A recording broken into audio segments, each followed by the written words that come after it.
Welcome to vidonko.com। আমি সঙ্গীতা, তোমাদের ম্যাথসের teacher. চলো দেখা যাক কি প্রবলেম আছে সলভ করার জন্য।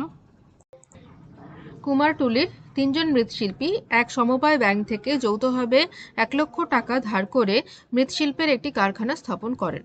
তারা এই চুক্তি করেন যে প্রতি বছর ব্যাংকের কিস্তি 28,100 টাকা দেওয়ার পর বাকি লাভের অর্ধেক কাজের দিনের অনুপাতে এবং বাকি অর্ধেক সমান ভাগে ভাগ করে নেবেন।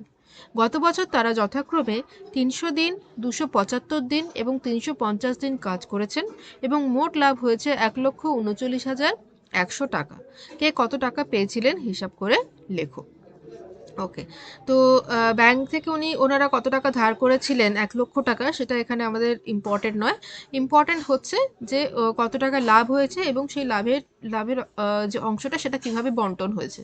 ঠিক আছে, আচ্ছা, তো তাহলে মোট লাভ থেকে আমি শুরু করছি প্রবলেমটা। মোট লাভ হচ্ছে 1,39,000, 1,39,100 টাকা। ঠিক আছে, সেখান থেকে ব্যাংকের কিস্তি চলে যাচ্ছে কত? ব্যাংকের কিস্তি চলে যাচ্ছে 28,100 টাকা। তাহলে অবশিষ্ট টাকা কত থাকছে? বাকি টাকা হচ্ছে 0 0, এখানেও 0 হলো। আচ্ছা, এখানে থাকছে 1 1 1। ঠিক আছে, তাহলে 1,11,000 টাকা হচ্ছে অবশিষ্ট টাকা। এবারে এই যে টাকাটা, এটার অর্ধেক ওরা কাজের দিনের অনুপাতে ভাগ করবে এবং বাকি অর্ধেক তারা সমান ভাগে ভাগ করে নেবে। ঠিক আছে, তাহলে এই টাকার অর্ধেক কত হবে? তাহলে বাকি টাকার অর্ধেক হচ্ছে বাকি টাকার অর্ধেক করলে হবে 1,1,1,0,0 ডিভাইডেড বাই 2। ওকে, তাহলে 2 5 10, 2 5 10, 2 5 10, দুটো শূন্য। ঠিক আছে, তাহলে এটা হচ্ছে 5,55,000 টাকা।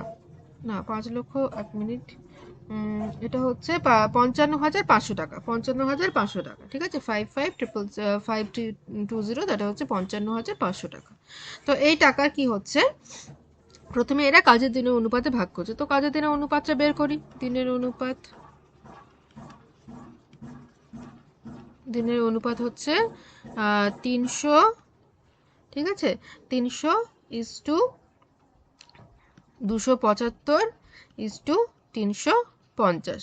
তো দ্যাট ইজ ইকুয়াল টু, এটাকে আমরা যদি 25 দিয়ে করি ডাইরেক্টলি, তাহলে হচ্ছে 25 একে 25, 25 দিয়ে 50, 12 হচ্ছে। পরেরটাতে আসছে 25 একে 25, 25 একে 25, 11। আর পরেরটাতে হচ্ছে 25 একে 25, 100, 25 4 100। ঠিক আছে, তাহলে 12:11:14 এইভাবে আসছে অনুপাতটা। তাহলে প্রথম মৃৎশিল্পী কত টাকা পাবে? তাহলে দেখো, প্রথম মৃৎশিল্পী পাবে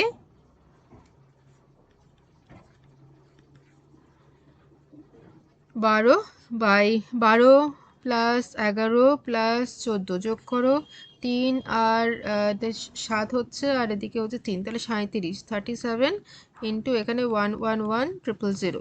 ঠিক আছে, 37। ঠিক আছে, তাহলে এবারে 1,11,000 না, 1,11,000 হবে না, এটা থাকবে 5,500, কারণ এটা অর্ধেক টাকা দিয়ে হচ্ছে 5,500। তাহলে 5,500কে যদি আমরা 37 দিয়ে ভাগ করি তাহলে আসছে 1,500। এটা আসছে 1,500, আর 1,500কে যদি 12 দিয়ে গুণ করো তাহলে আসছে 18,000। 18, 3টে শূন্য, এত টাকা পাচ্ছে প্রথম মৃৎশিল্পী। দ্বিতীয় মৃৎশিল্পী কত পাবে? দ্বিতীয় জন পাবেন 11/37 ইন্টু 5,5,500। একই রকমভাবে কাটলে এটাও আসবে 1,500। 1,500কে যদি আমরা 11 দিয়ে গুণ করি তাহলে আসছে 16,500 টাকা। ঠিক আছে, আর তৃতীয় জনের অনুপাত হচ্ছে 14/37 ইন্টু 5,5,500। এটা 37 দিয়ে ভাগ করলে আসে 1,500, আর 1,500কে আমরা যদি 14 দিয়ে গুণ করি তাহলে আসছে 21,000। টাকা। ঠিক আছে, তো এই হলো এদের কাজের দিনের অনুপাতে টাকা। এবারে হচ্ছে বাকি টাকাটা এরা সমান ভাগে ভাগ করবে।